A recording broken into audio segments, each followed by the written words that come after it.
Hola, espero que se encuentren bien. Este video tiene la intención de mencionar rápidamente cómo es que uno calcula el plano tangente a una superficie en un punto y lo más importante, mencionar el tema del hessiano, ¿ok? Entonces, bueno, comencemos con las superficies y planos tangentes, ¿ok? La cosa es que para uno describir una superficie, uno va a necesitar dos cosas. Primero, una función escalar f, ¿ok?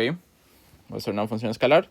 Lo vamos a trabajar en R3, entonces va a tener tres variables x, y, z. Y recuerden que el hecho de que sea una función escalar, lo que quiere decir es que el resultado de esta función es un número real, ¿verdad? Siempre. ¿Ok? Por otro lado, la otra cosa que vamos a necesitar es un número real c. ¿Ok? Simplemente. Y ahora sí, cuando uno hace una ecuación como esta, que es una función escalar igual a un número real, eso lo que hace es describirme una superficie en R3. ¿Ok? Y el conjunto de todos los puntos que cumplen esta ecuación es lo que se llama la superficie propiamente, ¿ok? Entonces, bueno, eso es una superficie, es el conjunto de puntos que cumplen una ecuación que es una función escalar y cualquiera igualada a un número, ¿ok?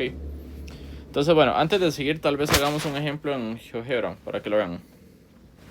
Ahora, aprovechando que estoy haciendo un video y que tenemos esta herramienta.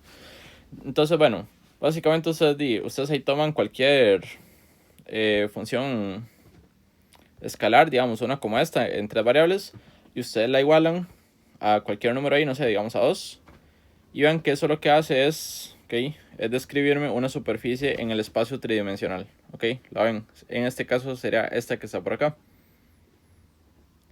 Ahora, un ejemplo clásico que uno siempre trabaja sería la esfera. Para describir una esfera en R3, uno tiene que poner x al cuadrado más y al cuadrado más z al cuadrado. Y esto lo igualamos a un número cualquiera, que sería el cuadrado del radio.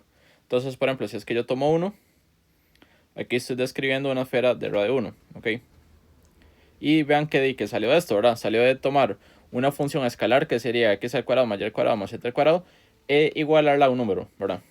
¿Ok? Y en este caso, y podemos ver con GeoGebra cómo es que se ve esa superficie.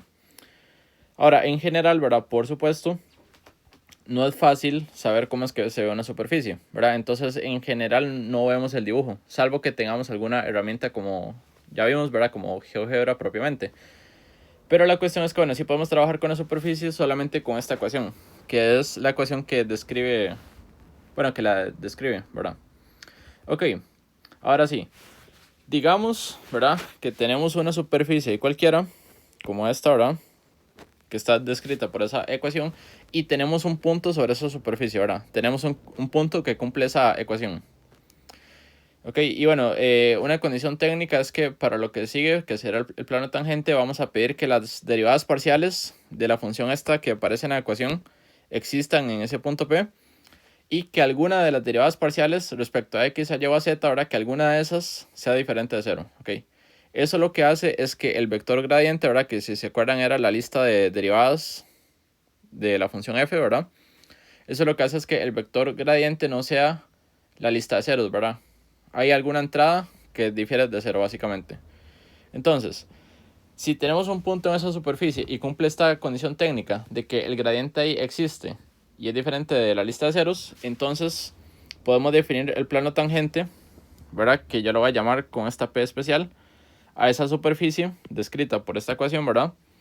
En ese punto P, ¿ok? Entonces podemos definir lo que es un plano tangente a la superficie en el punto P. ¿Y eso cómo se hace? Pues simplemente ese plano viene descrito por esta ecuación que está por acá, ¿ok? Y la ecuación se saca así. Ustedes calculan el vector gradiente de la f que sale en la ecuación de la superficie, ¿ok? Después evalúan x, y, z en las coordenadas del punto que les interesa, ¿verdad? Y después hacen un producto punto del vector que sale de aquí, ¿verdad? Que recuerden que eso era una lista de derivadas. Hacen producto punto de esto con la resta de x, y, z menos las coordenadas del punto que ustedes están trabajando, ¿verdad? Y ustedes igualan eso a 0 y eso les da la ecuación de un plano, ¿ok? Esta es la ecuación normal de un plano, básicamente. Y bueno, eso es lo que se está describiendo aquí, ¿ok? Así es como uno la da en álgebra lineal, pero bueno, a nosotros solo nos interesa que esa es la fórmula que hay que dar, si es que nos piden el plano tangente. Entonces, bueno, por aquí un dibujillo, ¿verdad? Lo que está en verde es una superficie, ¿verdad? Que viene dada por esta ecuación. Ahora, por ahí hay un punto P, ¿ok?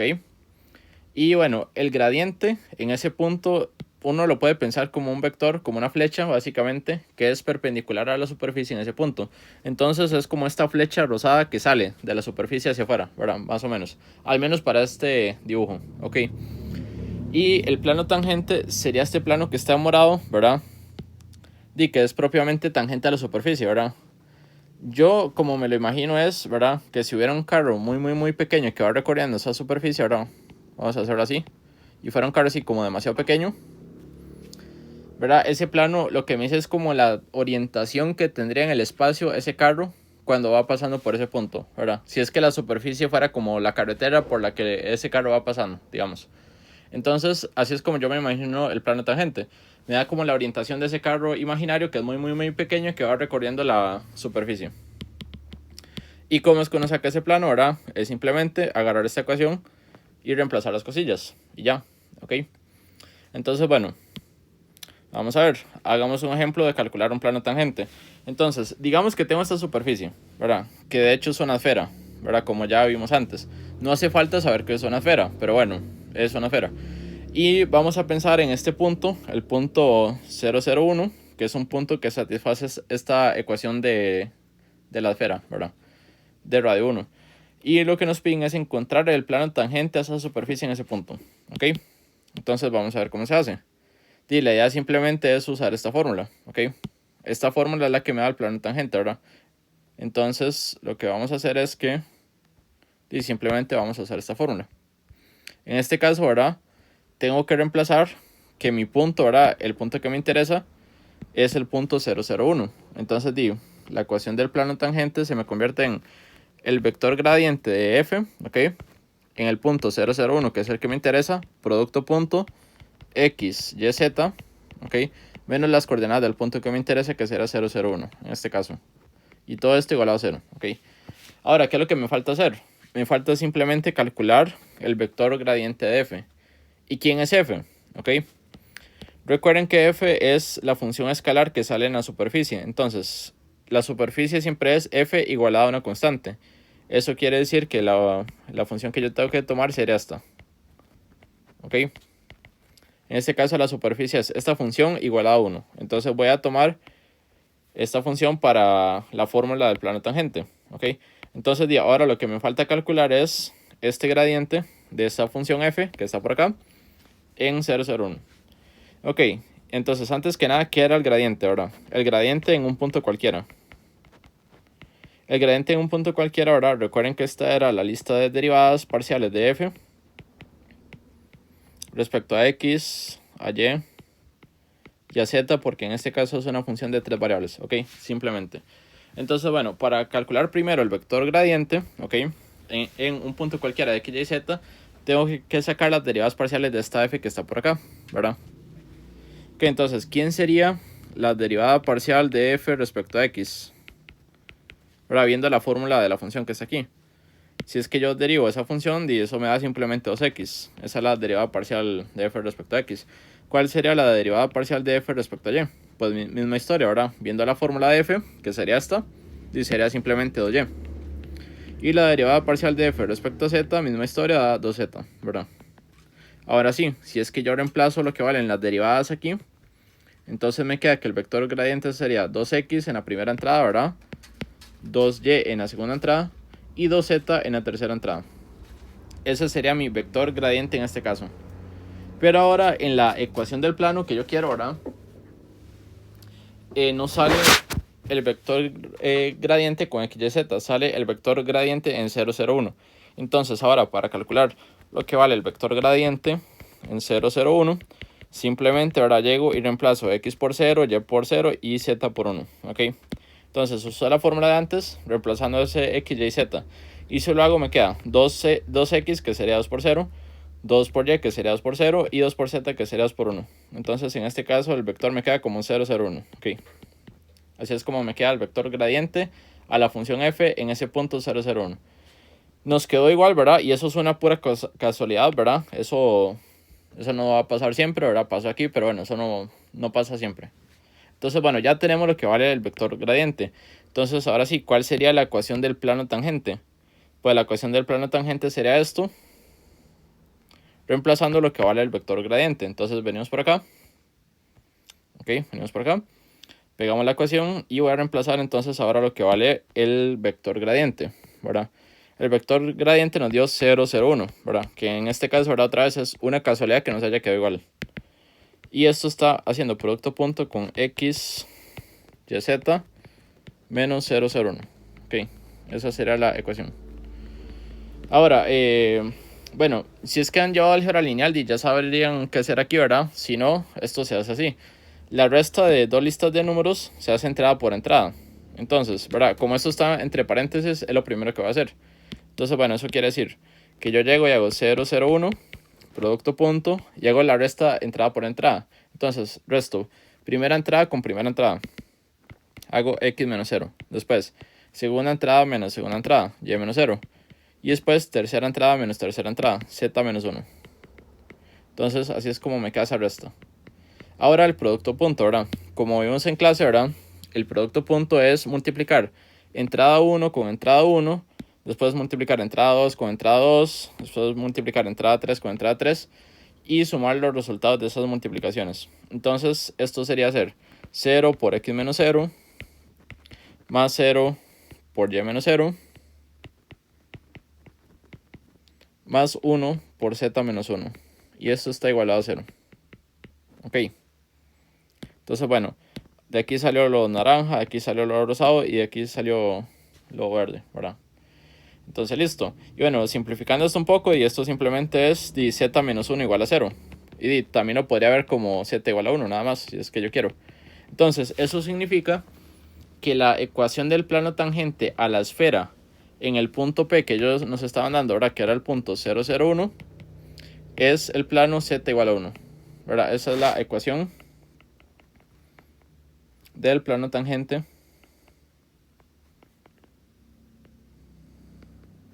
a la superficie, ¿verdad? X al cuadrado mayor al cuadrado más z al cuadrado igual a 1 en el punto P igual a 0, 0, 1. Ok, eso fue lo que nosotros calculamos. Y ahora veamos a ver cómo es que se ve esto en GeoGebra, ¿verdad? Si yo pongo la superficie, que era esta esfera, y además pongo la ecuación del plano tangente, que será z igual a 1, vean que lo que me pone GeoGebra es este plano, ¿verdad? Que es como una hoja infinita. Y ven que ese plano toca a la esfera justamente en el punto que está arriba, ¿verdad? Si lo ven ahí. Y ese punto que está arriba es el punto 0, 0, 1. Entonces, ese es el plano tangente. Es un plano que básicamente toca a la superficie, digamos, en un punto. En general, no se va a cumplir siempre eso, pero la forma correcta, ¿verdad? Al menos para mí, ¿verdad? Una forma que me resulta muy intuitiva es pensar, ¿verdad? Que si un carro fuera recorriendo esta esfera, cuando va justamente por ese punto que está arriba, la dirección de ese plano sería la dirección que tendría ese carro, o más bien la orientación, por decirlo así. Entonces, bueno, ese es el plano tangente, ¿ok? Y aquí ya lo sacamos y ya lo vimos con GeoGebra. Pero bueno, es eso, ahora es todo muy sencillo, simplemente es usar esta fórmula y hacer las operaciones como lo acabo de hacer, eso es todo, ¿ok? Entonces, bueno, eso para nosotros es lo del plano tangente, ¿ok? Y ya no quiero gastar más tiempo con esto porque es muy sencillo y nada, es eso. Y ahora sí, más. Y bueno, la cuestión es que cuando uno hace cálculo, ¿verdad? Si se acuerdan de cálculo 1, siempre es una pregunta interesante ver cuáles son los puntos donde la función toma el valor máximo y el valor mínimo, ¿verdad? Y también de manera local, ¿verdad? ¿Cuáles son esos puntos donde se maximiza y donde se minimiza una función? Es una pregunta importante, ¿verdad? Porque tiene muchas aplicaciones y ya en cálculo 1 se vio que se responde con la derivada. Ahora nosotros hemos estado estudiando funciones en varias variables, ¿verdad? Y podemos hacernos la misma pregunta. ¿Dónde será que esas funciones toman su valor más grande y su valor más pequeño, ¿verdad? Y ahora resulta que también lo podemos responder con ayuda de las derivadas. Entonces, bueno, comencemos por definir lo que es un máximo y un mínimo, ¿verdad? Aunque yo creo que ya todo el mundo tiene una idea muy natural. Pero bueno, vamos a mencionar eso y después vamos a ver cómo es que uno los encuentra. ¿Ok? Entonces, bueno, tomemos una función f en n variables x1 hasta xn, que va a ser una función escalar, ¿verdad? O sea, una función que toma valores reales, ¿verdad? Que da valores reales como resultado. Entonces, vamos a tomar por ahí un punto en el dominio de la función. Ok, y en esencia, tal vez veamos lo del dibujo. Un máximo local, ¿verdad? Que sería este punto que está aquí. Es un punto que es el más alto cuando uno restringe a una cierta región, ¿verdad? Por ejemplo, ¿verdad? Realmente ese punto no es el más alto de toda la función, porque por aquí hay un punto, ¿verdad? Por aquí arriba, la función, ¿verdad? Que será esta que está en verde. Por aquí hay un punto que está un poco más alto que ese punto. Entonces, digamos, no es como el máximo global de la función. Pero vean que si yo me restringo, ¿verdad? Solamente a esta región que está en azul, ¿verdad? Si es que yo llego y yo me restringo solamente a esta región, ¿verdad? Que esta región está sobre el plano que está acostado aquí, ¿verdad? Y yo me olvido de todo el resto de la función. Entonces yo me olvido de toda esta cosa, ¿verdad? Vean que entonces sobre esta región, este punto sí es el más alto que toma la función. Entonces cuando eso pasa, ¿verdad? Que restringiéndome a una región pequeña del dominio, yo veo que el punto es el más alto, ahí es cuando decimos que la función alcanza un máximo local en ese punto P, ¿verdad? En ese punto que está aquí en el dominio, ¿verdad? Que es restringiéndome a una región que contiene ese punto, ¿verdad? Y varios puntos más, ¿verdad? Por supuesto. Y bueno, formalmente se escribe así, ¿verdad? Decimos que f alcanza un máximo local en un punto P si solamente si existe alguna región abierta R en Rn y también dentro del dominio de la función, ¿verdad? Tal que el punto P está en esa región R, ¿verdad? Como vimos en el dibujo, pero aparte, ¿verdad? Los valores que toman la función en esa región siempre están por debajo del valor que toma la función en P, ¿verdad? O sea que básicamente es el más grande. Y ahora atrás gráficamente se ve así. Entonces cuando esto pasa decimos que hay máximo local. Similarmente, ¿verdad? Sucede con mínimos locales. Decimos que la función alcanza un mínimo local en el punto P si solamente si hay alguna región abierta R en Rn, ¿verdad? Que también esté dentro del dominio de F, ¿ok?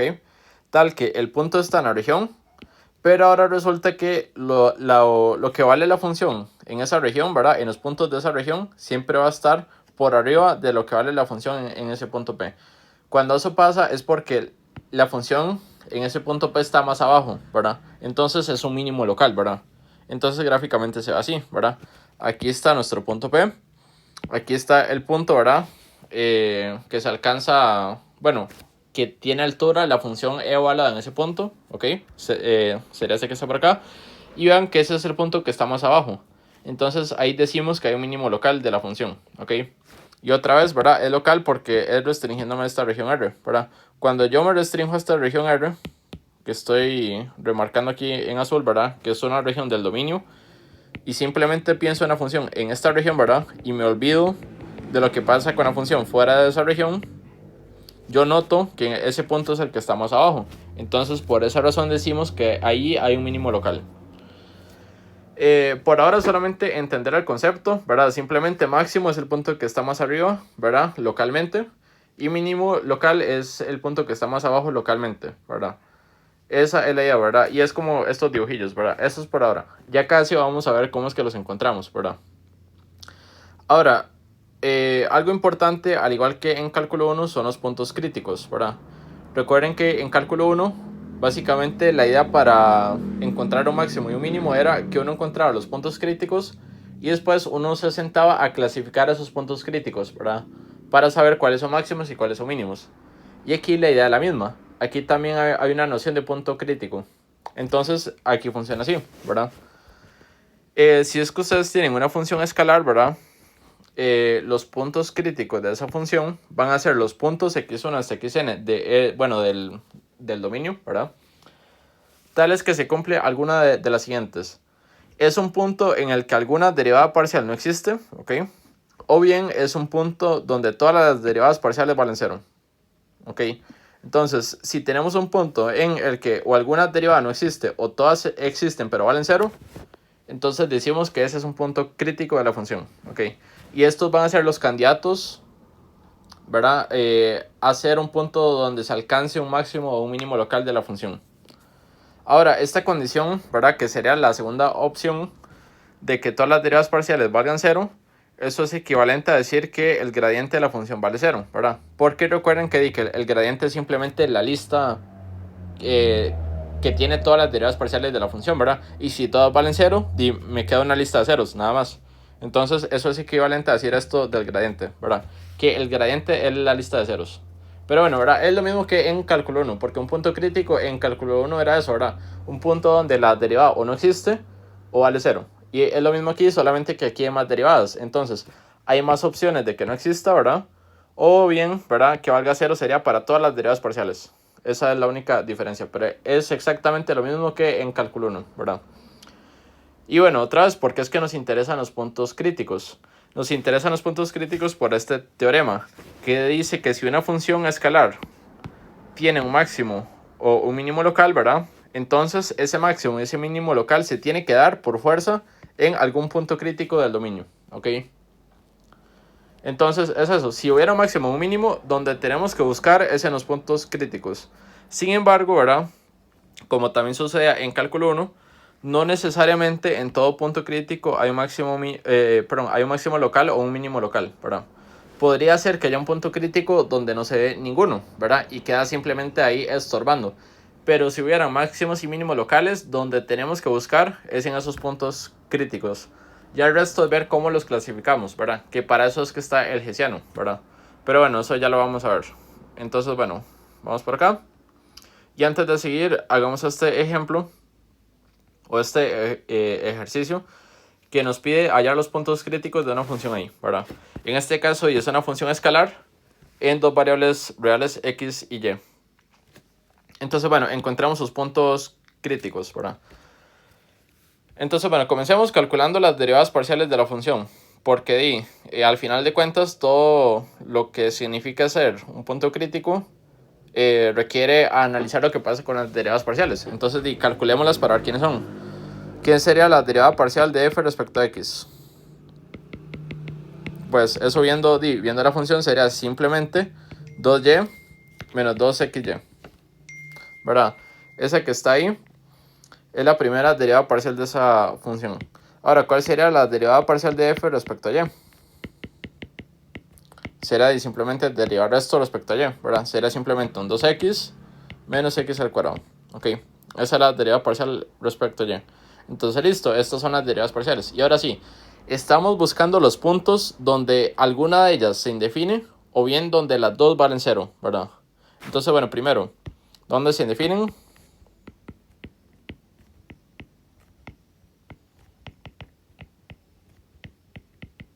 ¿Dónde se indefinen? Nunca se indefinen, ¿verdad? Esto y esto siempre está bien definido. Son polinomios, siempre están definidos. Entonces, no se indefinen. De ahí no salen... De ahí no salen puntos críticos. No se indefinen. Ok, ahí está.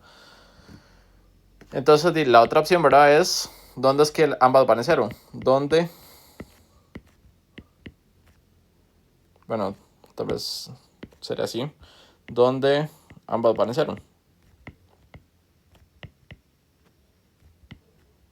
Bueno, o si es que lo vemos como una pregunta, sí sería con tilde. Entonces tal vez dejémoslo así con tilde y aquí también. Ok, nada más. Entonces, ¿dónde será que ambas valen 0? Para saber eso y tenemos que resolver el sistema, derivadas parciales igualadas a 0, nada más. Entonces, hacemos esto e igualamos a 0 cada una. Y vamos a resolver este sistema donde las dos valen 0. Entonces, bueno, simplemente aquí reemplazamos lo que valen las derivadas parciales.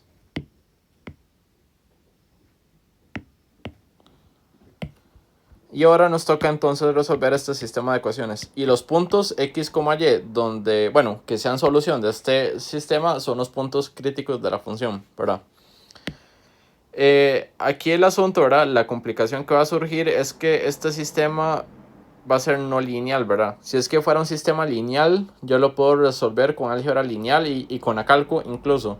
Pero aquí no lo puedo hacer así porque es no lineal, ¿verdad? Sale x al cuadrado y sale x por y. Que eso no sucede en álgebra lineal, ¿verdad? Entonces tenemos que resolverlo a mano. Y la idea, ¿verdad?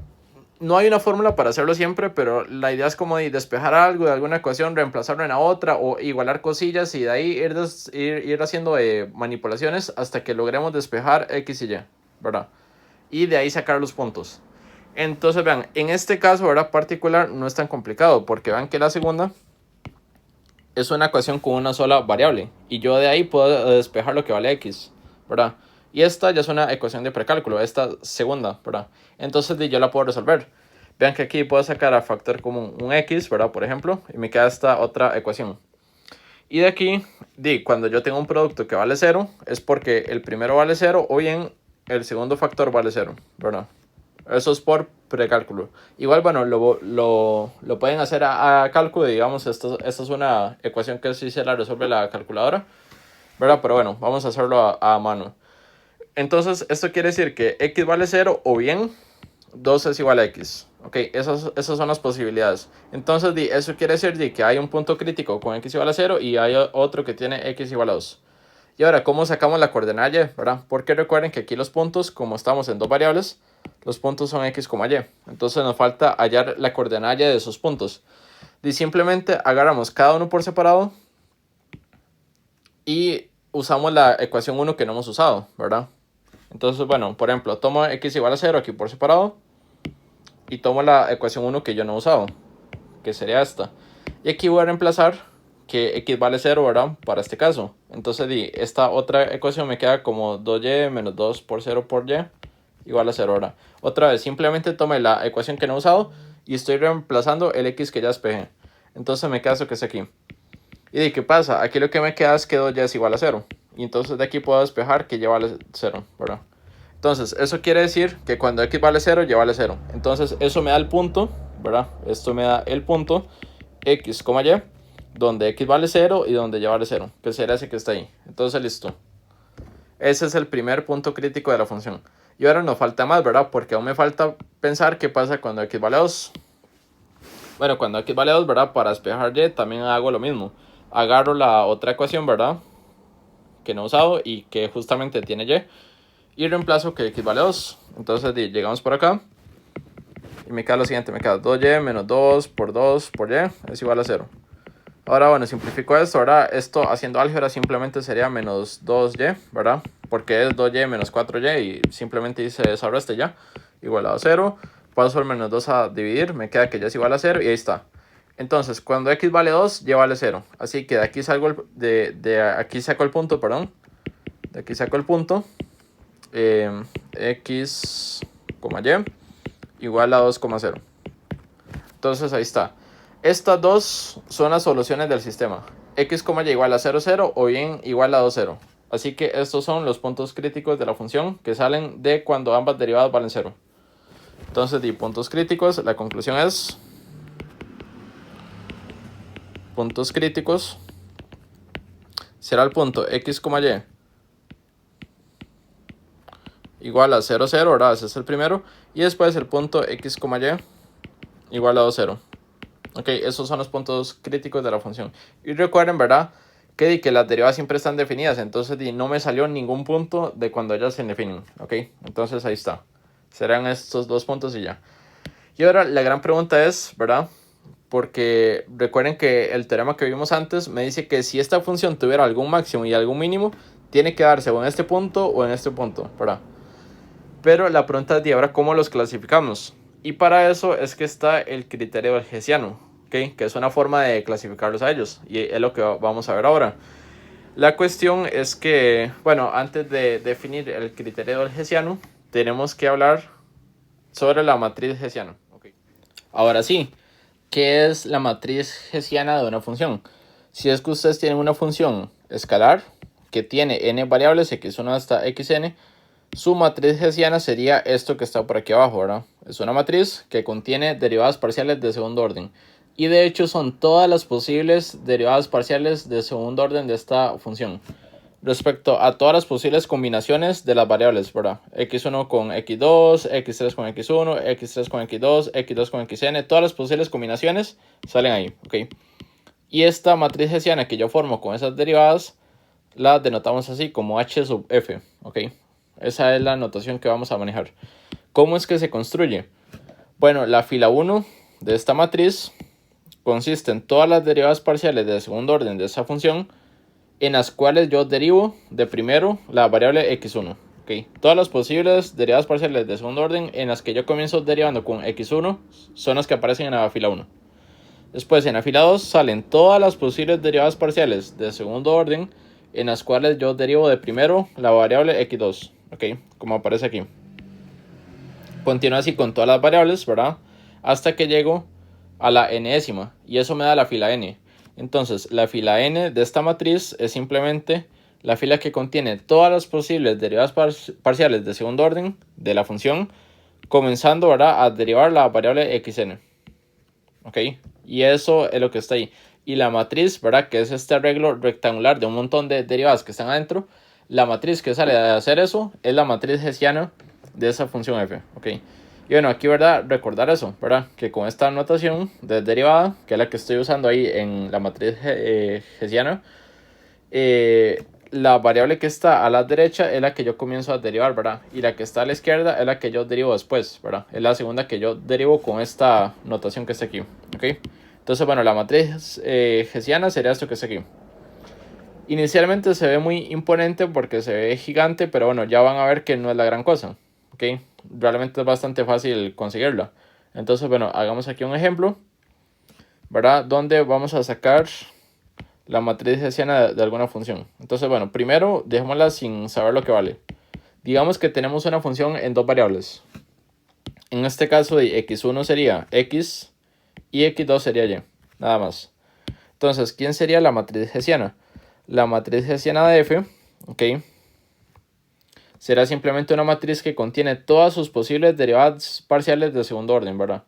En este caso solamente van a haber dos filas, porque solamente hay dos variables, ¿ok? Si hubieran tres, serían tres filas, ¿verdad? Pero en este caso solo hay dos. Entonces queda así. Ahora sí, ¿quién es la que va aquí, en la fila 1? Pues aquí van todas las posibles derivadas parciales en las que yo derivo de primero la variable x, que sería la primera, ¿verdad? Porque es la primera fila. Entonces, digamos, por aquí viene la derivada parcial de f de segundo orden, ¿verdad?, respecto a x y a x. Que bueno, eso uno simplemente lo escribe así, ¿verdad? Entonces, esta es una derivada parcial en la que yo estoy derivando de primero x, que sería la primera variable. Y la otra que yo puedo hacer con estas dos variables, ¿verdad?, sería la derivada parcial de segundo orden de la función, derivando primero x y después y, ¿verdad? Esa es otra derivada parcial de segundo orden en la que yo primero puedo derivar x. Entonces, bueno, esa es la fila 1 de esta matriz hessiana, nada más. Esta que está por acá será la fila 1, ¿verdad? Y aquí x sale de primero. ¿Ok? Ahora vamos con la segunda fila. ¿Cómo la construimos? Pues ahora está la fila de la segunda variable, que en este caso y. Entonces aquí simplemente aparecen las derivadas parciales de segundo orden en las que yo derivo de primero y. ¿Ok? Se vería así. Ahora, aquí estoy poniendo aquí las x de primero porque es la columna 1 y en la columna 2 viene y, que sería la segunda variable. Pero bueno, esto simplemente se escribe así. Entonces listo, la fila 2 aquí son todas las derivadas parciales de segundo orden en las que y aparece de primero. Ok, y con las columnas es parecido, solo que las columnas son las variables que aparecen de segundo. Entonces aquí de segundo aparece x en esta columna, ¿verdad?, como la segunda variable que yo estoy derivando. Y en la segunda columna aparece y de segundo. Ok, entonces esta sería la matriz hessiana, ¿verdad? Y será eso que está ahí. Ahora, hagamos una con una función concreta, ¿verdad? Digamos, tal vez que tenemos, no sé, algo ahí sencillo, tal vez para no durar demasiado en esto. Digamos que tenemos la función f de x, y que vale, no sé, x al cuadrado por y, tal vez. Entonces, ¿cuál sería la matriz hessiana en este caso? Sería esta matriz, solo que hay que calcular todas las posibles derivadas parciales que salen ahí, ¿verdad? Entonces, bueno, calculemos primero las de orden 1. Bueno, la derivada parcial de f respecto a x sería simplemente 2xy, ¿verdad? Esa sería la primera. Y la primera derivada respecto a y sería x al cuadrado. Ok. Ahora sí, las que me interesan son las de segundo orden. Entonces tengo que derivar las derivadas parciales de primer orden, ¿verdad? Ahora sí, ¿quién sería la derivada parcial de segundo orden de f respecto a x dos veces, ¿verdad? Sería simplemente derivar esto otra vez respecto a x. Eso es lo que me da 2y. Ok. Ahora, ¿quién sería, verdad? De aquí mismo, ¿quién sería la derivada parcial de segundo orden de f? Derivando primero respecto a x y después respecto a y. Sería entonces derivar la derivada respecto a x respecto a y. O sea, esto respecto a y, ¿verdad? Porque otra vez, ¿verdad? Esto es derivar respecto a y. La derivada de f respecto a x. Eso es lo que vale esta derivada parcial. Ahora, lo que está dentro, ¿verdad? Lo que está dentro sería este 2xy, que fue lo que ya calculamos antes. Y ahora sería derivar esto respecto a y. Pero si derivamos eso respecto a y, me queda 2x. Entonces, bueno, eso es lo que vale esta derivada parcial, ¿verdad? Entonces, listo. Y ahora saquemos las derivadas parciales que comienzan derivando y. Entonces sería derivar esto, ¿verdad? Vamos a ver. Aquí, ¿cuál será la derivada parcial de segundo orden de f? Primero respecto a y después respecto a x. Pues eso sería derivar respecto a x, ¿verdad? De segundo. La derivada parcial respecto a y, que es la que sale de primera. Pero la derivada parcial respecto a y nos dio x al cuadrado, que es lo que está aquí. Y derivando esto respecto a x nos queda 2x. Entonces ahí está, eso es lo que vale eso. Y por último, ¿verdad? La única que nos falta calcular de estas sería la derivada parcial de, bueno, con respecto a y, dos veces. Entonces nos falta calcular derivada parcial de f respecto a y, dos veces. Y eso simplemente es derivar respecto a y, la primera derivada respecto a y, ¿verdad? Entonces esto sería derivar respecto a y, la primera derivada respecto a y, ¿ok? ¿Esto qué es? Esto es derivar respecto a y. Ya calculamos lo que está dentro, nos dio x al cuadrado. Entonces sería derivar esto respecto a y. Pero como eso no tiene y, eso vale 0. Entonces eso es lo que valen estas derivadas parciales, ¿verdad? Esta es la primera, ¿verdad? Esta es esta otra, ¿verdad? La segunda que hicimos, digamos. Esta es la tercera que hicimos, ¿ok? Y esta que está por acá sería la cuarta que hicimos. Bueno, con rosado no se ve tanto, entonces... Bueno, voy a dejarlo así nada más. Ahora sí, simplemente reemplazamos lo que vale cada una de las derivadas parciales en esto que está aquí, para ya obtener la matriz hessiana. Entonces, venimos por acá y reemplazamos lo que nos dio cada derivada, ¿verdad? Y simplemente, vamos a ver. La derivada parcial, esta que está aquí, respecto a x dos veces, será la que yo hice aquí en amarillo, ¿verdad? Esa derivada parcial, lo que nos dio es 2y. Entonces, aquí lo que viene es un 2y. Ok. Ahora, la derivada parcial, derivando primero respecto a x y después respecto a y, sería esta, que fue la que yo hice en azul, ¿verdad? Entonces, esta que está por acá, lo que nos dio fue 2x y listo. Ahora, la que está en verde sería esta que viene por acá. ¿Ok? Entonces, esta lo que nos dio fue un 2x, lo reemplazo y listo. Y por último, ¿verdad? La derivada parcial respecto a y dos veces es la que está sin sombrear, esa nos dio 0. Entonces, nos queda así. Esta matriz que está por acá, ¿verdad? Que simplemente es un arreglo rectangular que tiene cosas adentro, ¿verdad? Nada más, tiene 4 cosas ahí adentro.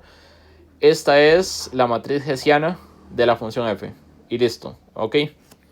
Entonces ahí está, ¿verdad? Aquí tienen un ejemplo de cómo es que uno saca la matriz hessiana. Ahora un ejemplo de cómo es que se vería esto con 3 variables. Entonces, bueno, digamos que ahora tenemos una función, bueno, 2.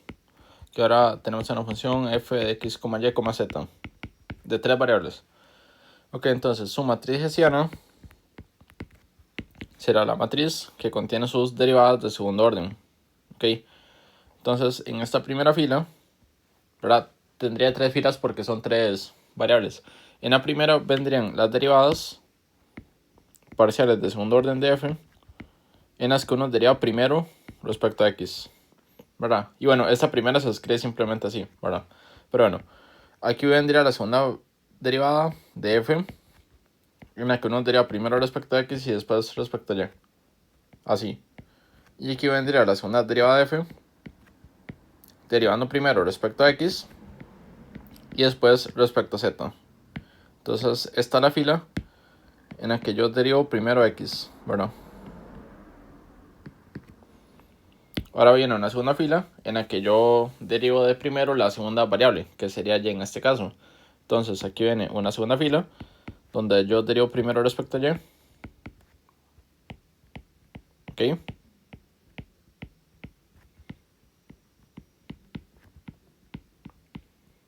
Y me quedan todas esas derivadas que están ahí, ¿ok?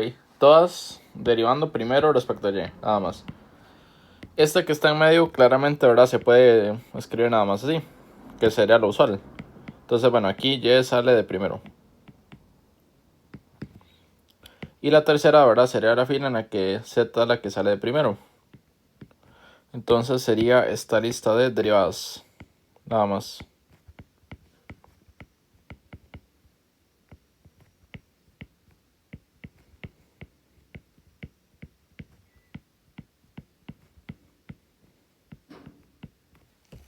Ok, todas las posibles derivadas parciales de segundo orden en las que yo derivo primero respecto a z. Ya. Y eso que me queda ahí entonces sería la matriz hessiana. Si tuviéramos la fórmula de la función, simplemente calculamos todas las derivadas y las reemplazamos ahí. Pero bueno, en este caso voy a dejarlo así. Ok, entonces esta es la matriz hessiana. Ahora sí, ¿qué hacemos con eso? Bueno, con eso ya podemos definir el criterio del hessiano para clasificar puntos críticos.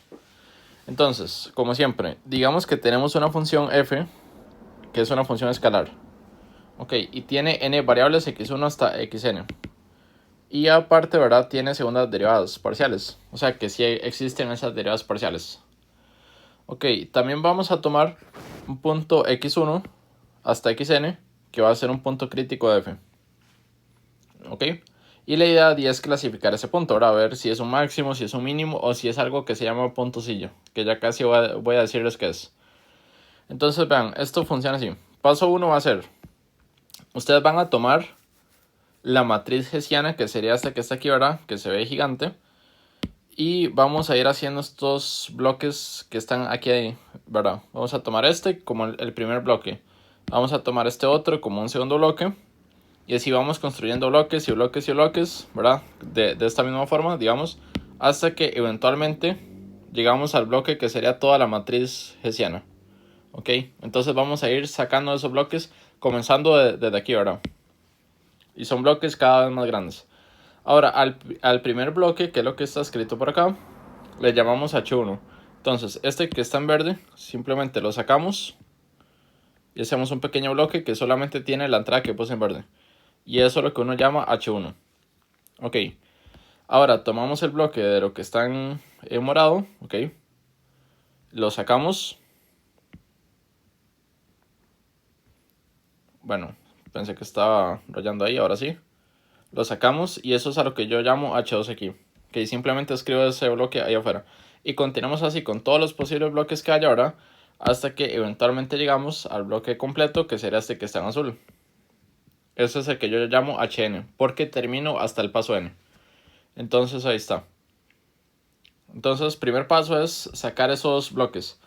Ok, una cuestión importante aquí, ¿verdad? Es que estas derivadas las escribí así para que no quedaran tan gigantes, pero tienen que estar evaluadas en el punto crítico que yo estoy analizando. Ok, entonces aquí escribo, ¿verdad? Esas derivadas, pero cada una de ellas está reemplazando x1 y hasta xn por las coordenadas del punto crítico en específico que yo estoy pensando, ¿verdad? Entonces, bueno, eso está implícito aquí, ¿verdad? No lo escribí, o sea, no escribí las derivadas, digamos, evaluadas en ese punto, únicamente para no quitar tanto espacio, pero bueno, eso hay que hacerlo, es la cuestión. Entonces, paso 1 serían estos bloques que están aquí, H1 hasta HN. Paso 2. El paso 2 va a ser, vamos a calcularle los determinantes a esos bloques. Entonces voy a llamarle delta 1 al determinante del primer bloque, ¿verdad? Que es el que está allá arriba. Voy a llamarle delta 2 al determinante del segundo bloque que está allá arriba. Y así continuamos hasta delta n, que es el determinante del bloque completo. ¿Ok? La gente que ya ha llevado álgebra lineal ya sabe cómo es que uno saca un determinante, ¿verdad? Básicamente un determinante es de que yo tomo estos cuadrados que están por aquí, esas matrices, y hay una forma de sacar un número de ellas. Digamos, hay una forma de sacar de aquí un número, de esta otro número así. Y a cada uno de esos números es a los que yo estoy llamando delta 1, delta 2 y ahí sigo, ¿verdad? Entonces, la gente que ya haya llevado álgebra lineal ya sabe cómo hacerlo. Si alguien no ha llevado álgebra lineal, no importa. Ahorita cuando estemos haciendo ejemplos, les digo cómo es que sacamos esos números. Pero el asunto es eso, ¿verdad? Hay algo que se llama determinante, que es una especie de número que uno saca de estas matrices. Y a eso simplemente lo llamamos delta 1, delta 2 y así, ¿verdad? Delta 1 al que saco del primer bloque, delta 2 al que saco del segundo bloque, y así con todos, ¿verdad? Ahora, esos números que yo saco se llaman menores principales. Ese es el nombre que se le da a esos números. Entonces, una vez que yo tengo todos los menores principales, hacemos lo siguiente. Los ponemos en una lista, ¿ok? Así como están por acá abajo. Simplemente ponemos delta 1, delta 2, delta 3, delta 4, así. Todos esos deltas. Y hacemos lo siguiente. Hay casos. El primer caso es que ellos vayan alternando signo, comenzando con signo negativo. Entonces, tal vez cuando yo los pongo por ahí, ¿verdad? El primero es negativo, el segundo es positivo, el tercero es negativo y siguen, ¿verdad? Alternando signo. El último va a depender de la paridad de n, ¿verdad? Dependiendo de si n es par o impar, va a quedar eso positivo o negativo. Pero el asunto es que va alternando signo, comenzando con el signo negativo. ¿Ok? Si es que eso pasa, entonces resulta que la función tiene un máximo local en ese punto crítico que yo estaba analizando. ¿Ok? En tal caso, ¿verdad? Y la función se va así. La función tiene máximo local en este punto que yo estaba tomando inicialmente, que era punto crítico, ¿verdad? Desde un inicio. En ese caso, ¿verdad? La matriz hessiana se dice ser definida negativa. Ese es el nombre que le damos a esa matriz cuando esto pasa. Y en ese caso, ¿verdad? Otra vez hay un máximo local. Y ese es el caso 1. Ahora, caso 2. ¿Qué pasa si cuando yo los pongo en una lista quedan todos positivos? ¿Ok? Entonces, en ese caso, resulta que la función tiene un mínimo local en ese punto crítico que yo estaba analizando. Ok, entonces la función se verá así. Es algo como una superficie como esa que está en verde. Y simplemente hay un punto ahí del dominio y en ese punto hay un mínimo, ¿verdad? Hay un mínimo local de la función. En tal caso, la matriz hessiana se dice estar definida positiva. Y bueno, resulta que aquí hay un comportamiento adicional que no pasaba cuando uno está en una variable. Hay otro tipo de punto que no es ni máximo ni mínimo, que se llama punto silla. ¿Okay? Es como una especie de intermedio entre ellos, pero que no es ni máximo ni mínimo. Entonces esto funciona así. Digamos que cuando ustedes calculan los menores principales, ¿verdad? Y ustedes obtienen esta lista, todos son diferentes de 0, ¿verdad? Entonces todos son diferentes de 0. Pero no estamos ni en el caso 1 ni en el caso 2. ¿Ok? Entonces podría pasar que tal vez todos son negativos, por decir algo. ¿Ok? Entonces eso no es ni caso 1 ni caso 2. O podría ser que el primero sí es negativo, pero tal vez todos los demás son positivos, por decir algo, ¿verdad? Cualquier combinación de casos, bueno, de opciones, que no sea ni caso 1 ni caso 2, cae aquí. ¿Ok? Cuando eso pasa, entonces en este punto, bueno, este punto más bien es un punto silla. Y no hay ni un máximo ni un mínimo local. Eso es lo que pasa ahí. Entonces, bueno, vamos a ver qué sería eso. Sería algo que sea como este dibujo. Es un punto silla. Y se llama punto silla porque esto se parece a una silla de montar caballos. Ok. Ahora, vean lo que pasa. Dependiendo, así como por dónde es que yo vaya recorriendo la superficie, tal vez ese punto se ve como un mínimo como por esta parte, ¿verdad? Si es que yo veo solamente lo que está en rosado, ese punto parece ser un mínimo, ¿verdad? Pero si yo voy recorriendo la superficie por este otro lado, ¿verdad? Como del fondo hasta esta parte, digamos, más bien ahí parece ser un máximo. Entonces, un punto silla es un punto donde la función no se decide hacer ni un máximo ni un mínimo. Es como algo intermedio, ¿verdad? Entonces, en general, no es un mínimo porque hay puntos más abajo, ¿verdad? Como este punto. Pero tampoco es un máximo porque hay puntos más arriba, como este. Entonces, eso es un punto silla. Es algo que se ve así, ¿ok? Y ese es un comportamiento que no pasaba en una variable, pero sí pasa en más variables. ¿Ok? Y eso sucede cuando no estamos ni en caso 1 ni en caso 2. Y todos los deltas que sacamos son diferentes de 0. En este caso, se dice que la matriz hessiana es indefinida. Ese es el nombre que se le da. Y este es el caso 3. Muy bien. Ahora, caso 4. ¿Qué pasa si algún delta fuera 0? ¿Verdad? Porque vean que en el caso 1, ellos iban alternando signo, ¿verdad? Pero si tienen signo es porque no son cero, ¿verdad? Porque cero, básicamente uno no lo piensa con signo. Ahora, en el caso 2, todos eran positivos, entonces ninguno puede ser cero porque todos tienen un signo, ¿verdad? En el caso 3, ya pedimos que no fueran cero, ¿verdad? Entonces aquí tampoco eran cero. Pero el caso 4 es si alguno fuera cero, ¿verdad? Si hubiera alguno por ahí que vale cero. Entonces, en este caso, es muy sin gracia porque el criterio no es concluyente. Básicamente no se puede decir nada, salvo en un único caso, ¿ok? Que al menos es el que voy a ponerse aquí. Que es cuando estamos en dos variables, ¿verdad? O sea, cuando n vale 2 y tenemos solamente dos variables. Y aquí lo que pasa es lo siguiente. Si resulta que delta 1 vale 0 y delta 2 es negativo, entonces la función tiene un punto así ahí, en el punto crítico que estamos analizando, ¿ok? Pero solo es esta excepción, digamos. En el resto de casos, si alguno da 0, ¿verdad? Ya sea que no estemos con dos variables, entonces ya esto no aplica, ¿verdad? O ya sea de que tal vez delta 2 sea el que da 0 o algo así. En esos casos no se puede decir nada. Habría que buscar otra forma de determinar si ese punto es un máximo, un mínimo o un puntocillo. ¿Ok? En la vida real habría que complicarse y ver qué hacemos. Aquí simplemente para cuestiones del curso vamos a dejarlo así como que esto no es concluyente, ¿verdad? Pero en la vida real habría que sentarse a ver qué es lo que uno hace, ¿verdad? Pero bueno, este es el criterio del hessiano, ¿verdad? Se ve un poco feillo, ¿verdad? Porque otra vez hay que sacar esta matriz y sacar estos determinantes, pero ya van a ver que no es tan complicado. Y la otra cuestión es que, bueno, a pesar de que se ve como que es mucha cosa, para este curso, y como esto se hace tan largo, realmente casi siempre nos vamos a limitar a dos variables. Entonces vamos a terminar calculando únicamente dos menores principales, ¿ok? O sea, solamente estos dos, básicamente. Se pueden más, pero otra vez, ¿verdad? Se hace muy largo, entonces para cuestiones del curso básicamente vamos a estar trabajando con estos dos, ¿ok? Entonces sí. Ahora sí, bueno, por aquí hay un ejemplo que ya está escrito, pero me lo voy a brincar porque quiero hacer uno desde cero, que es un poco más complicado que ese, ¿ok?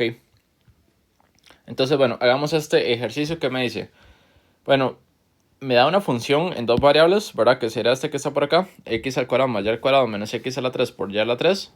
Y me pide encontrar los puntos críticos de esa función y después clasificarlos como máximo locales, mínimo locales o puntos silla, usando el criterio del hessiano que fue lo que escribimos antes. Entonces sí, ahora vamos a hacer un ejemplo un poco más complicado, ¿ok? Donde hacemos como todo lo que hemos visto. Entonces, bueno, comencemos primero calculando los puntos críticos. Puntos críticos. Ok, bueno, me está quedando horrible esta letra, pero bueno. Ok, entonces, bueno, recuerden que para puntos críticos básicamente uno saca las derivadas parciales y vemos dónde es que se indefinen y dónde es que ambas valen cero. Entonces, primero comencemos calculando las derivadas parciales de f. Y de hecho, bueno, voy a dejar aquí copiado lo que vale f para estarlo viendo. Nada más. Entonces, bueno, f es esto.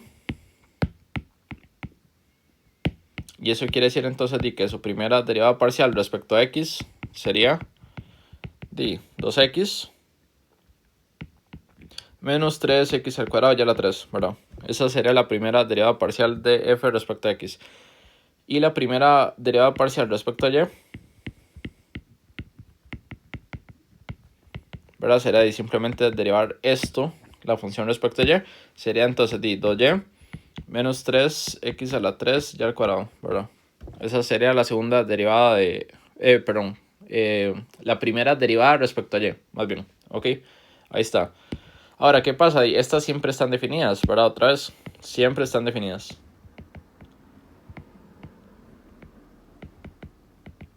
Siempre están definidas.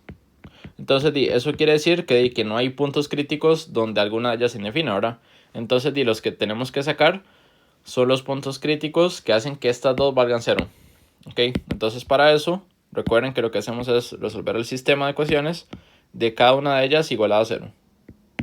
Entonces resolvemos el sistema de cada una de ellas igualada a 0. Y ahora reemplazamos lo que valen esas derivadas, ¿verdad?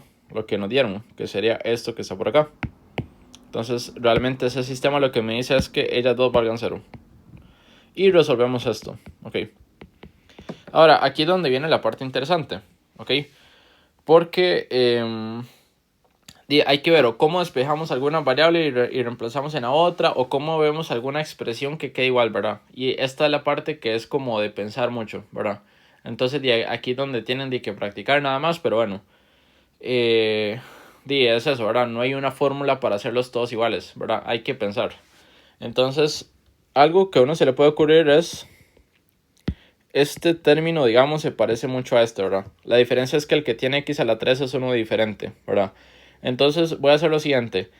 Voy a multiplicar en este primero por x, ¿ok? A ambos lados para que aquí me quede un x a la 3. Y en este otro voy a multiplicar por y, a ambos lados de la igualdad, digamos, para que aquí me quede este ya a la 3. Y así este término me queda igual a este. Y lo que voy a hacer después es que voy a igualar estos dos términos, ¿ok? Ese va a ser el plan. Pero bueno, tal vez voy a hacerlo para que ya lo vean. Pero esa es la idea, digamos. Ya con un poco de maña voy a multiplicar esas cuestiones para hacer que me quede un término igual. Y de ahí igualar esas dos ecuaciones con ese término igual en ambas. Entonces vean, voy a multiplicar la primera ecuación por x. Que entonces como esto... Bueno, si yo esto yo lo multiplico por x, ¿verdad? Como eso vale 0, es lo mismo que multiplicar x por 0, ¿verdad? Usando esta ecuación. Y a este otro le voy a multiplicar un y. Entonces, si yo le multiplico y al lado izquierdo, como son iguales, es lo mismo que multiplicar y al lado derecho. Entonces me queda así. Ok. Y ahora hacemos esos productos, ¿verdad? Aquí distribuimos el x, nada más. Ok. Aquí distribuimos el y. Entonces aquí me queda 2x al cuadrado menos 3x a la 3 ya a la 3. Eso es lo que me queda en la primera ecuación. Y en la segunda me queda entonces 2 ya al cuadrado menos 3x a la 3 ya a la 3 igual a 0. ¿Okay? Así es como me quedan esas ecuaciones. Y lo que voy a hacer es que ahora que estos dos son iguales, vamos a despejarlo. Entonces voy a pasarlo a sumar al otro lado nada más. 2x al cuadrado igual a 3x a la 3 ya a la 3, ¿ok? Y aquí sería 2 ya al cuadrado igual a 3x a la 3 ya a la 3. Entonces me queda este sistemilla que está aquí. Y ahora tengo que hacer un montón de manipulaciones ahí que se me ocurran hasta llegar a los puntos, ¿verdad? Entonces vean, esta cosa y esta cosa valen lo mismo, ¿verdad? Ambas valen 3x a la 3 ya a la 3. Entonces yo podría tomarlos y de ahí sacar una ecuación, ¿verdad? Sacar la ecuación 2x al cuadrado vale 3x a la 3 ya a la 3. Pero eso también vale 2 ya al cuadrado. ¿Ok? De ahí saco esa ecuación que está ahí. Ahora, eso es lo que me dice, ¿verdad? En esencia es que 2x al cuadrado es igual a 2 ya al cuadrado. Y de ahí vamos a ver cómo hago para despejar, ¿verdad? Entonces, podría cancelar un 2, ¿verdad? De ambos lados. Entonces me queda que x al cuadrado es igual a y al cuadrado. Y ahora, ¿verdad? Otra vez, esto es de pensar mucho, ¿verdad? No es tan fácil, digamos, o tan sencillo, ¿verdad? Tienen que practicar como bastante como para acostumbrarse a más o menos qué hacer. Pero aquí a uno se le podría ocurrir hacer esto. Pasar esto aquí a restar al otro lado. Porque aquí ahora puedo hacer una diferencia de cuadrados, digamos, puedo factorizar. Así. Ok, haciendo una diferencia de cuadrados. Ahora, tengo un producto que vale 0. Entonces eso significa o que el primero vale 0 o bien que el segundo vale 0. Este primero lo que me dice es que x es igual a menos y. Y el segundo lo que me dice es que x es igual a y. Entonces me queda eso que está ahí. Estas son las dos opciones para x. Y ahora, ¿qué más hacemos, verdad? Porque la meta es sacar puntos. De alguna forma aún me queda trabajo por hacer porque aún no he obtenido puntos, ¿verdad? Entonces, lo que voy a hacer es que voy a reemplazar en alguna de las ecuaciones esto que acabo de obtener para ver si logro despejar alguna variable por ahí. Entonces, voy a venir en este caso con esto, ¿verdad? Con que x vale menos y. Y voy a reemplazarlo, por ejemplo, en esta segunda ecuación. Entonces, voy a tomar la segunda ecuación, otra vez del sistema. Y vamos a reemplazar que x vale menos y. Entonces, reemplazando que ya yo sé que en este caso x vale menos y, me queda lo siguiente. 2y al cuadrado es igual a 3, x vale menos y. A la 3 ya a la 3, ok. ¿Qué logré con eso, verdad? Con esto logré llegar a una ecuación que solo tiene y. Ok, ¿verdad? Haciendo esto, ¿verdad? Otra vez y reemplazando en la segunda ecuación, que fue esta, logré llegar a una ecuación que solo tiene y. Y de aquí entonces puedo despejar lo que vale y. Ok, porque es una ecuación con una sola variable. Entonces hacemos lo siguiente. Me queda 2y al cuadrado es igual a 3 a menos 3. Ya la sé, digamos, ahí hice solamente álgebra de precálculo. Ok. Ahora, bueno, podría tal vez pasar esto a sumar al otro lado, no sé, por decir algo, ¿verdad? Porque ya es una ecuación en una variable, entonces paso todas las variables de un solo lado. Y ahora podría sacar a factor común un y al cuadrado.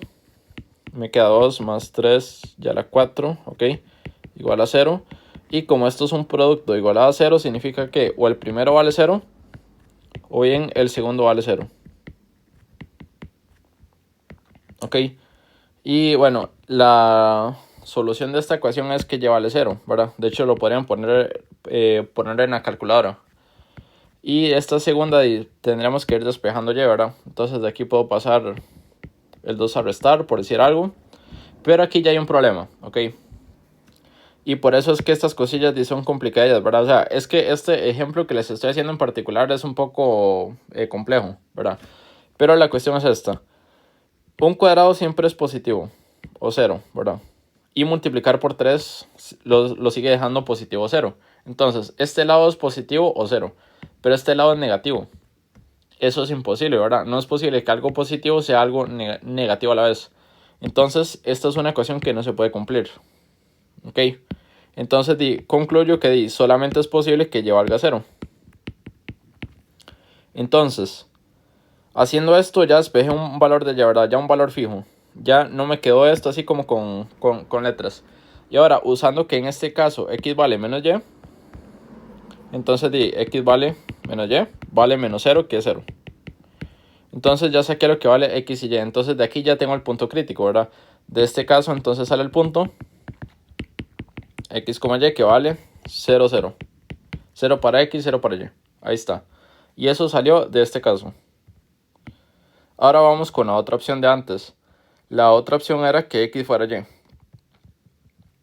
¿Ok? Entonces ahora tengo que ver cómo de esto saco puntos, ¿verdad? Entonces de otra vez nos devolvemos alguna ecuación, ¿verdad? Y yo veo que si reemplazo x por y en esta, me queda una ecuación con una sola variable. Entonces voy a tomar otra vez la ecuación 2 y vamos a reemplazar que x vale y. Entonces, aquí llegamos, tomo la ecuación 2 otra vez y reemplazo que x vale y. Entonces me queda 2 y al cuadrado es igual a 3 y a la 3 y a la 3 y listo. Bueno, ahora tengo una ecuación de la que puedo despejar y. Entonces me queda 2 y al cuadrado es igual a 3 y a la 6, ok. Ahora paso esto a restar, tal vez, ¿verdad? Letras de un lado, números del otro, entonces me queda así. Listo. Ahora podría sacar a factor común otra vez un y al cuadrado, por decir algo. Me queda 2 menos 3 y a la 4, ok, igual a 0. Me queda un producto igual a 0. La única forma es que o y al cuadrado valga 0 o el segundo valga 0. Ok. Ahora, despejando de aquí, obtengo que y vale 0, ¿verdad? Esa es la solución de esta ecuación. Y de la segunda tendré que ir despejando manualmente, ¿verdad? Entonces aquí sería menos 3 y a la 4. Bueno, o puedo pasarlo a sumar. Digamos, dejar el 2 aquí y pasar esto al otro lado a sumar. Tal vez queda mejor. Ok, ahí está. Listo, ahora paso el 3 a dividir, ¿verdad? Entonces me queda que y vale 0 o bien 2 tercios es igual a y a la 4. Y ahora sí no hay nada imposible porque esto es positivo y esto es positivo. Entonces ya no hay problemas con lo de antes, ¿verdad? Y ahora puedo sacar la raíz cuarta, ¿verdad? Entonces me queda que y es igual a 0 o raíz cuarta de este lado, ¿verdad? Es igual a y. ¿Cuál es el único cuidado que hay que tener? Que recuerden que cuando ustedes sacan una raíz de índice par, sale un más menos, ¿verdad? Hay dos opciones, o eso positivo o eso negativo. Entonces, aquí sale un más menos. ¿Ok? Entonces, concluyo que hay tres opciones. O y vale 0, o y vale raíz cuarta de 2 tercios positiva, o vale raíz cuarta de 2 tercios pero negativa, ¿verdad? Ok, entonces de aquí salen varios puntos, ¿verdad? Primero, si y es igual a 0, entonces x, ¿verdad? En este caso, x vale y. Entonces, en este caso, x vale y vale 0. Entonces, de aquí sale el punto xy igual a 0, 0. Ok, segundo caso, ¿verdad? La segunda opción es que y valga, digamos, la raíz cuarta de 2/3, ¿verdad? Pero la positiva. Entonces, en este caso, di otra vez, x vale y en este caso. Así que aquí sale de que x vale y, que vale raíz cuarta de 2/3.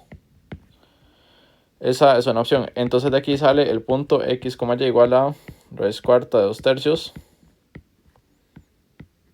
y raíz cuarta de 2/3, ¿verdad? Ahí está. Por último, ¿verdad? La otra opción es que y valga menos raíz cuarta de 2/3, ¿verdad? Que sea esa raíz pero negativa. En tal caso, ¿verdad? X lo que vale y, que sería menos la raíz cuarta de 2/3. Ok, entonces y eso quiere decir que el punto es x, y igual a menos raíz cuarta de 2/3 menos raíz cuarta de 2/3. Ok, ahí está. Y si vemos, ¿verdad? Haciendo todo esto, y ya concluimos el análisis, ¿verdad? No hay otro lado del que salgan más puntos. Entonces concluimos de que los puntos son, de aquí es 0, 0, y de aquí es 0, 0, raíz cuarta de 2/3, raíz cuarta de 2/3, y eso con un signo cambiado, ¿verdad? Nada más. Entonces concluimos que los puntos críticos son, puntos críticos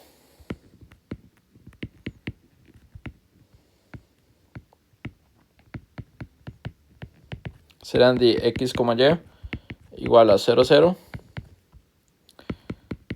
x, y igual a la raíz cuarta de 2/3, raíz cuarta de 2/3, ok, nada más. Y por último, ¿verdad? X, y igual a esto, pero con signo negativo, nada más. Entonces igual a esto, pero con signo negativo.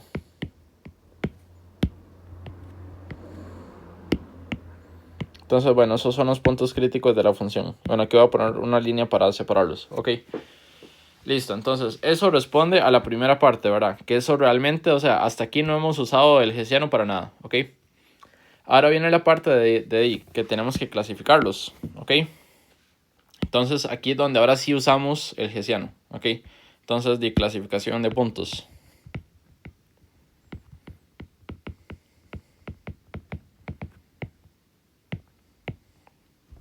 Ok. Ahora, en todos, ¿verdad? Vamos a usar el hessiano. Recuerden, ¿verdad? Que esta matriz hessiana, recuerden lo que dije antes, ¿verdad? De que hay que evaluarla, ¿verdad? Hay que reemplazar los x, y, z, ¿verdad? Las variables. Hay que reemplazarlas por las coordenadas del punto crítico que estamos analizando. Entonces, va a ser una matriz hessiana evaluada en puntos diferentes para cada punto que estemos pensando, ¿verdad? Pero la podemos calcular primero, ¿verdad? Y ya después reemplazar x, y, z por lo que valen en cada punto. Bueno, en este caso solamente x y y, porque son dos variables, pero bueno. Entonces, comencemos sacando cuál sería la matriz hessiana. Matriz hessiana, y ya después la evaluamos para cada punto. Entonces, matriz hessiana sería HDF, ¿verdad? Y aquí viene. Ok, es una 2×2 porque tiene, digamos, la función tiene solamente variables x y y. Entonces aquí viene las derivadas de orden 2 de f cuando uno deriva primero respecto a x. Ok, entonces aquí es de segundo respecto a y aquí de segundo, perdón, respecto a x también. Entonces esta realmente es así. Ok, ahora en la segunda fila vienen las derivadas parciales de segundo orden derivando primero respecto a y. Entonces me queda así. Ok. Un segundo, aquí me comí un y, aquí son y, ok, ahí está. Y entonces esta segunda realmente es así, ok, ahí ya está bien. Ok, entonces esta es la matriz hessiana. Ahora sí, vamos a calcular esas derivadas para la función que tenemos aquí, ¿verdad? Porque ocupamos reemplazarlas. Entonces, recordemos antes quién era la función. La función era esta, ¿verdad? La función era esta. Y de hecho las primeras derivadas, ¿verdad? Ya las sacamos antes. Eran estas. Ahora las voy a usar, pero para sacar las segundas derivadas, ¿verdad? Entonces aquí están las primeras derivadas. Ok. Y ahora saquemos las segundas derivadas. Entonces por aquí están las primeras. Y ahora vienen las segundas. Ok, entonces de aquí. ¿Quién sería derivada de segundo orden de f respecto a x dos veces? Dice, era simplemente derivar esto respecto a x una vez más, ¿verdad? Y si yo derivo esto respecto a x, me da 2 menos 6x ya a la 3. ¿Ok? Ahí lo derivas de una vez, pero eso lo queda. ¿Ok? Y ahora sigue derivar primero respecto a x y después respecto a y. Entonces es derivar respecto a y esto. Si yo derivo esto respecto a y me queda menos 9x al cuadrado y al cuadrado. ¿Ok? Ahí lo hice de una vez. Pero simplemente eso, derivando ahora respecto a y esto. Ok, ahí está. Ahora vamos con esta. De aquí puedo sacar, ¿verdad? La derivada parcial de f de segundo orden, derivando primero respecto a y y después respecto a x. Y entonces ahora sería derivar esto respecto a x. Ok, entonces y eso lo que me da sería menos 9x al cuadrado y al cuadrado. Ok, ahí está. Y por último, ¿verdad? Me falta la derivada parcial de f, derivando primero respecto a y y después respecto a y, ¿verdad? Que sería esto. Entonces, eso lo que da es derivar respecto a y esto que estaba aquí.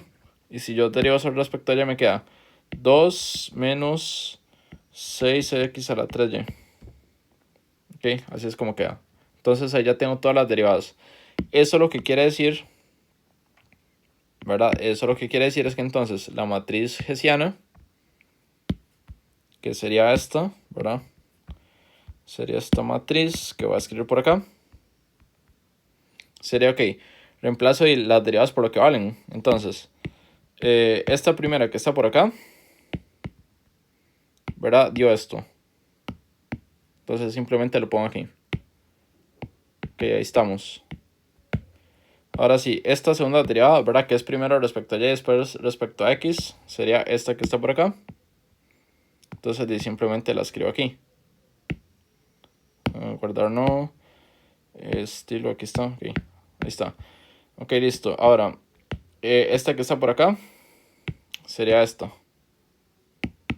Entonces la copiamos, nada más. Aquí. Y esta que está por acá sería la de y. Entonces simplemente la copiamos acá. Y ahí estamos. Ok, eso es. Entonces esta es la matriz hessiana, ¿verdad? Ya después vamos a reemplazar cada x y cada y para cada punto. Entonces bueno, ahora que ya la tenemos, ya podemos comenzar con los análisis de los puntos. Entonces bueno, tenemos estos tres, entonces comencemos con 0, 0, ¿verdad? Entonces análisis de este.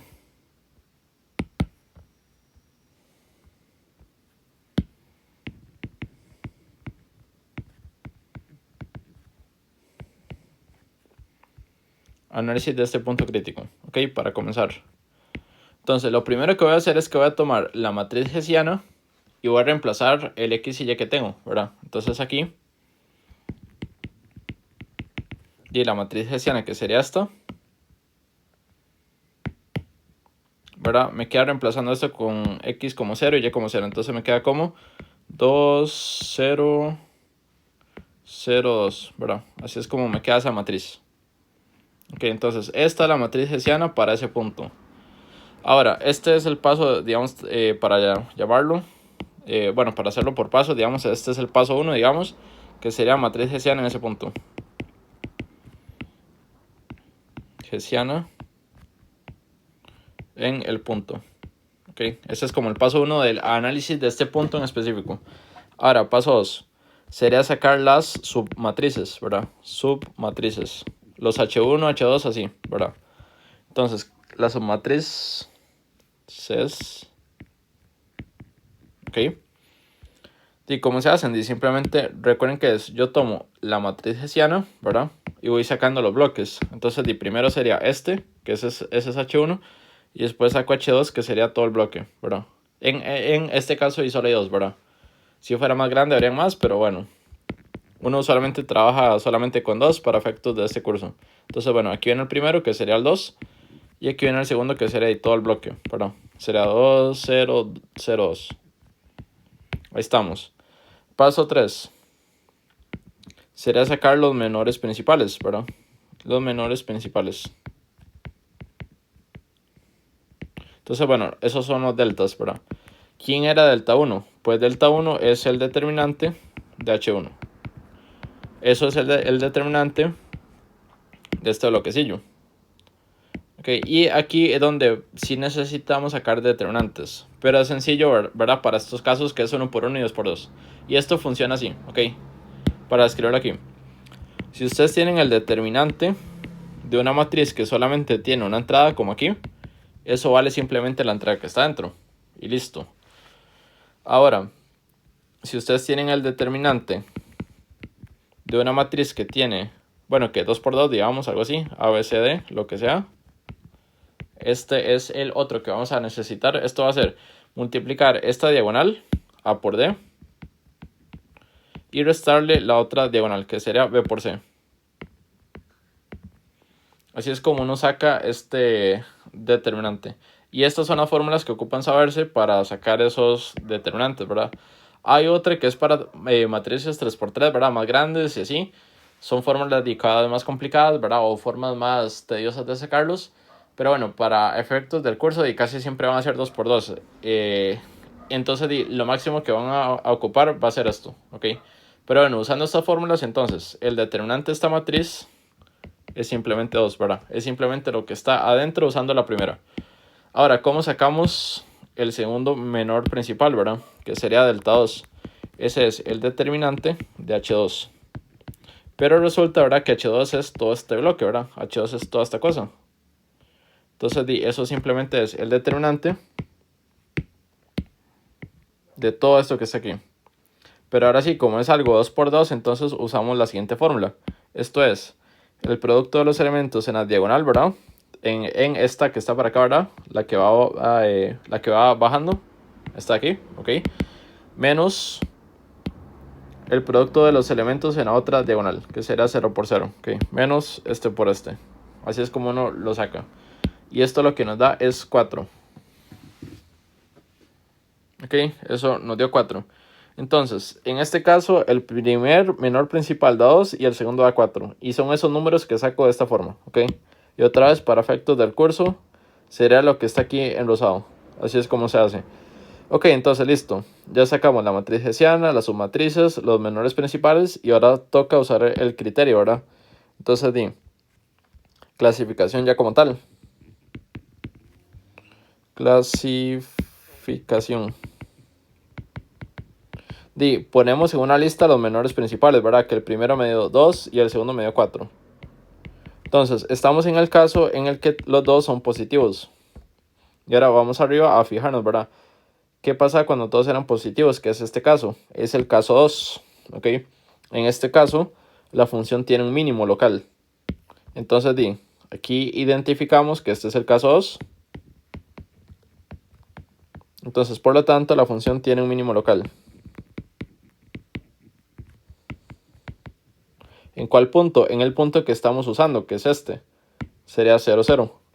Entonces tiene un mínimo local en XY igual a 0, 0. Ahí está. Entonces, así es como usamos el criterio del hessiano para saber qué es lo que pasa en ese punto. En este punto 0, 0, la función tiene un mínimo. ¿Ok? Listo. Ahora vamos con el siguiente punto, ¿verdad? Porque eran 3. Vamos con este otro. Entonces, análisis, bueno, voy a copiar lo que hice arriba. Vamos a ver. Análisis de este punto.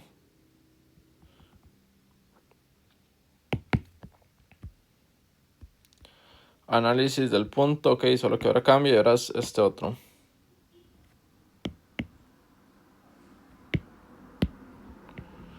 Muy bien. Entonces, bueno. Paso 1, ¿verdad? Agarramos la hessiana que sacamos antes, ¿verdad? Que era esta matriz hessiana. Y reemplazamos lo que vale x y y para ese punto, ¿verdad? Entonces x vale esto y y vale esto. Eso lo hacemos a cálculo, ¿verdad? Eso lo hacemos a cálculo. Entonces para este ponemos 2 menos 6 por la raíz cuarta de 2/3, ¿ok? Por raíz cuarta de 2/3 a la 3. Y si ponemos esto en la cálculo, esto lo que nos da es un menos 2, aparentemente. Entonces esto es un... Simplemente voy a cambiar el color y listo. Esto es un menos 2. Un menos 2, ahí está. Ok, esta otra entrada ponemos en el cálculo mismo, solamente es cambiarle a menos 9. Ok, y esto nos da un menos 6. Entonces esta entrada vale un menos 6. Esta otra es la misma que estaba aquí, ¿verdad? Eso vale menos 6. Y esta otra es la misma que está aquí para este caso, entonces esa vale menos 2. Ok, entonces la matriz hessiana para este punto queda así. Ese es el paso 1, ¿verdad? Ahora, paso 2 es sacar las submatrices.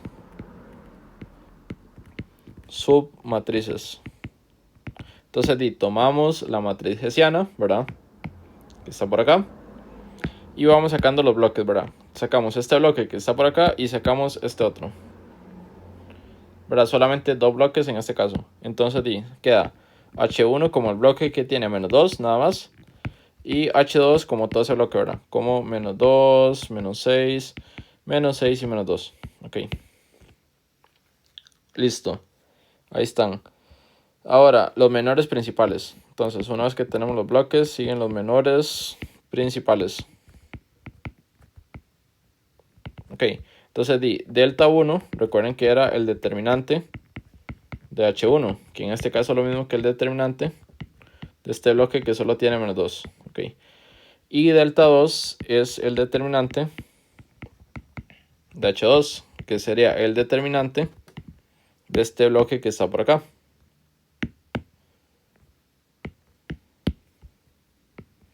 Y ahora simplemente usamos las fórmulas de antes, ¿verdad? Las fórmulas eran las que están aquí en rosado. Entonces voy a copiarlas allá también.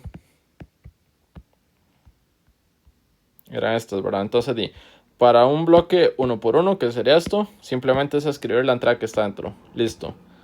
Para un bloque 2 por 2, que sería este, es multiplicar las diagonales y restarlas, ¿verdad?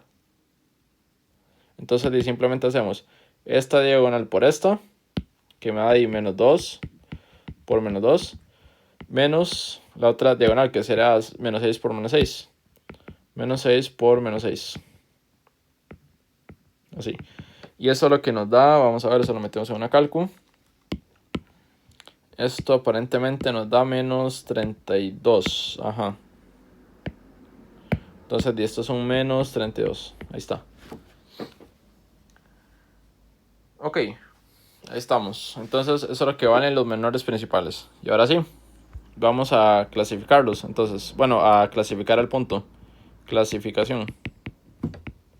Y escribimos la lista de menores principales, ¿verdad? Que sería delta 1 igual a menos 2 y delta 2 igual a menos 32. Y nos vamos arriba al teorema a ver en cuál caso es en el que estamos, ¿verdad? Entonces vamos a ver. Caso 1, que sería este. No estamos ahí porque aquí ocupamos que los signos vayan alternando. Y más bien todos nos quedaron negativos, ¿verdad? Caso 2, no estamos aquí porque aquí tendrían que ser todos positivos. Y no es el caso. Y sería entonces un caso 3, que es cuando todos dan diferentes de 0. Y no estamos ni en el caso 1 ni en el caso 2. Entonces de aquí, ¿verdad? Todos son diferentes de 0, pero no es ni caso 1 ni caso 2. Entonces este es el caso 3. Ok. La 3 diferente de 0 y no es ni caso 1 ni caso 2. Ahí estamos. Entonces, como es el caso 3, ¿verdad? Lo que es el caso 3 es que entonces hay un punto silla, ¿verdad? No es ni máximo ni mínimo, pero es un punto silla. Entonces aquí la respuesta es que entonces en este punto que estamos clasificando ahora, ¿verdad? Que sería este otro punto crítico. En este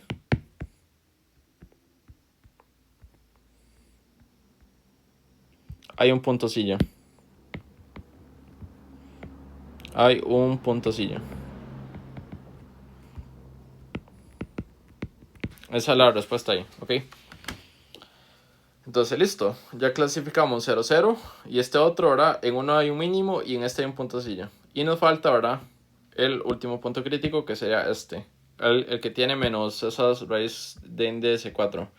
Entonces simplemente, bueno, por aquí están los dibujillos, ahorita los voy a mostrar. Ahorita. Ok. Entonces, bueno, analicemos ahora qué pasa con el otro punto. Voy a copiar esto aquí y lo vamos a ir modificando. Entonces, bueno, ahora viene el punto. que tiene estos pero negativos, ¿verdad? Ese es el que nos falta. Entonces, bueno, borramos esta matriz y reemplazamos, ¿verdad? Este X y este Y. Y vamos a ver cómo es que nos queda la matriz. Pero de hecho, nos va a quedar igual. Porque vean que, bueno, los signos se van a cancelar porque aquí queda una cantidad par de negativos y se cancelan. Entonces nos queda igual. Si no, simplemente reemplácenlo aquí y acá, ¿verdad? En la calcu, este X y este Y. Y van a ver que les da lo mismo que nos dio antes.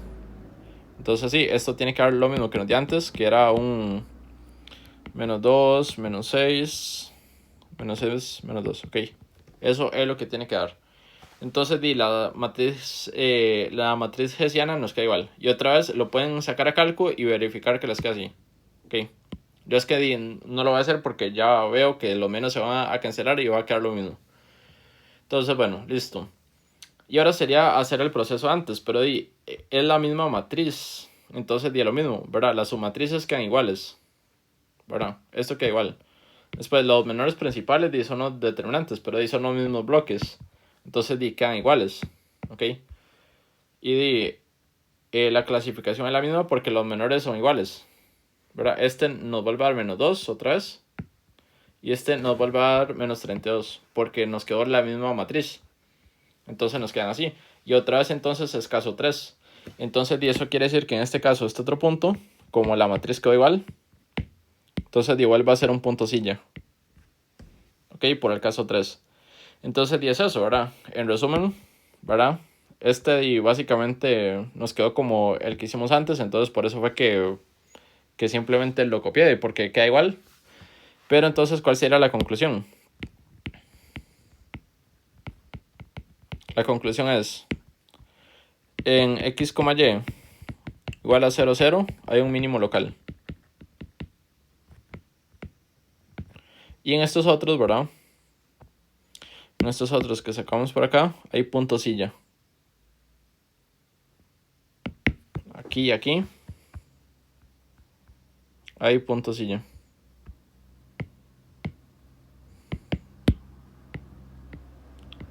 Punto silla y punto silla. Ok. Entonces, eso sería. Y básicamente hay mínimo local en 0, 0 y puntos sillas ahí. Y no hay más, ¿verdad? En particular, no hay máximos locales. No hay máximos locales. Y porque no salieron, ¿verdad? Y otra vez, ¿verdad? El teorema dice que si hubiera algún máximo, tendría que ser alguno de los puntos críticos. Pero ya analizamos todos los puntos críticos y vimos que no, ninguno es máximo. Entonces la respuesta es no hay máximos locales, ¿verdad? Para esta función. Por aquí puse unas capturas de la función, pero vamos a verlo a GeoGebra. Vamos a ver acá. La función era esta, x al cuadrado más y al cuadrado menos x a la 3 y a la 3. X, vamos a ver, x al cuadrado más y al cuadrado menos, ya se me olvidó, vamos a ver, menos y menos, x a la 3 y a la 3, que nos queda así. Esta sería la función, ok, ahí está graficada. Entonces vean, en el origen, que sería el punto que está ahí como en el centro, digamos, sacamos que hay un mínimo, y vean que sí hay un mínimo, ¿verdad? Si restringimos la función cerca de ese punto, ese será el punto más bajo, ¿verdad? Aquí, digamos. Si recortamos la función aquí, vean que 0, 0 nos queda eso, nos queda un mínimo, ¿ok? Entonces ahí está, eso tiene sentido. Ahora, sacamos dos puntos ahí medio raros que son puntosillas. Y tienen que ser entonces estos otros que están por acá, ¿ok? Bueno, aquí no los puedo rayar, pero si ven aquí, digamos, por donde sube... ok, no sé cómo decirlo sin rayarlo, ok. Tal vez vamos para acá, para la foto que ya había puesto, ok, por acá. ¿Verdad? Estos puntos donde la función como que vuelva a subir aquí, más o menos. Estos son los puntos silla. Porque vistos desde aquí son como máximos, ¿verdad? Pero si ustedes los ven desde otro ángulo, ¿verdad? Desde tipo por aquí, son mínimos, ¿verdad? Por aquí se ve un mínimo y por aquí también se ve un mínimo, digamos. Entonces esos que están ahí son puntos silla, Ahora otra vez, estos son los puntosillos que nosotros sacamos. Y las coordenadas exactas serían estas. Ahora son un poco feas, pero ahí son esas. Entonces ahí está. Y vean que ya viendo la función, ¿verdad? Ella sigue creciendo, pero nunca hay un punto que esté como más arriba. Por eso es que no hay un máximo, ¿verdad? Y solamente pasa cosas interesantes en esos puntos. Ya en los demás, no hay nada más. Entonces esa es la conclusión. Simplemente hay dos puntos silla y un punto mínimo. Y ya lo sacamos con el criterio del hessiano y todo eso. Entonces, bueno, aquí está este ejemplo. O sea, vean que, digamos, usar el criterio no es tan complicado, porque, o sea, hay que sacar la matriz hessiana, evaluar en el punto, ¿verdad? Para sacar esta otra, pero ya el resto, digamos, esa parte de sacar los subbloques y sacar esos determinantes es bastante sencillo. Lo de los determinantes es simplemente estas fórmulas, ¿verdad? Y lo de los subbloques y es esto, ¿verdad? Es algo súper simple. Y ya el resto es ver los signos. Eso es súper sencillo, digamos. Aquí no hay nada complicado. ¿Qué sería lo complicado? Lo complicado es sacar los puntos críticos, ¿verdad? Como aquí. Vean que hay que resolver un sistemilla y no hay una forma mecánica de hacerlo. ¿Ok? Siempre uno tiene como que pensar a ver qué reemplazo en otra ecuación, cómo hago para que queden iguales, ¿verdad? Algo así, digamos. Hay que pensar, digamos, caso por caso qué se puede hacer. Incluso y puede ser que sea bastante complicado, ¿verdad? Pero ahí hay que pensarlo. Aquí a mí lo que se me ocurrió fue eso, fue como multiplicar algo para que me quedara una expresión igual. E igualar ambas ecuaciones con una expresión que me quedó igual, ¿verdad? Esa fue mi idea aquí. Pero eso tal vez no siempre funcione, ¿verdad? O algo así. Entonces ahí habrá que ver caso por caso qué es lo que pasa. Pero bueno, esto sería básicamente lo del hessiano, ¿verdad? Vean que a pesar de que el teorema se ve como muy largo y muy tedioso y la hessiana se ve así como muy intimidante, vean que en realidad es un poco más inofensivo, ¿verdad? Simplemente es hacerlo como le hice aquí con este ejemplo, ¿verdad? Que no es tan largo y tampoco es tan complicado. Pero sí hay que saberse como lo que dice el teorema nada más, los casos y ya, básicamente. Pero bueno, voy a recortar el video y esto sería lo del hessiano ya como tal.